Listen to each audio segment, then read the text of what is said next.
diabetes and associated complications.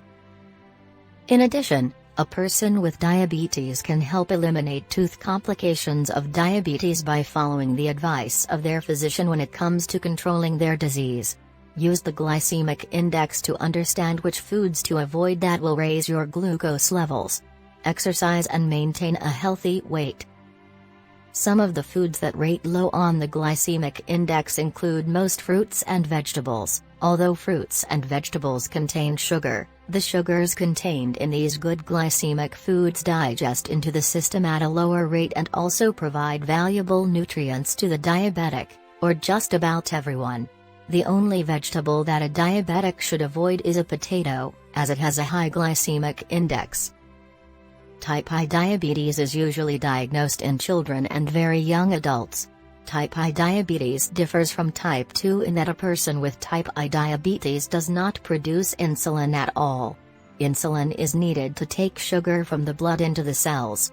Type I diabetes used to be called juvenile diabetes as it was diagnosed in children at an early age. People with type I or type 2 diabetes should avoid high glycemic foods as they can play havoc with the insulin or medication they are taking. Some examples of foods that are considered high glycemic foods include corn flakes, white rice such as jasmine rice, white bread, and baked potatoes. People who have diabetes, either type I or type 2, should avoid these foods as much as possible. Diabetes can be frightening, particularly for anyone who is not familiar with the disease. We read about complications and insulin and medication and feel hopeless.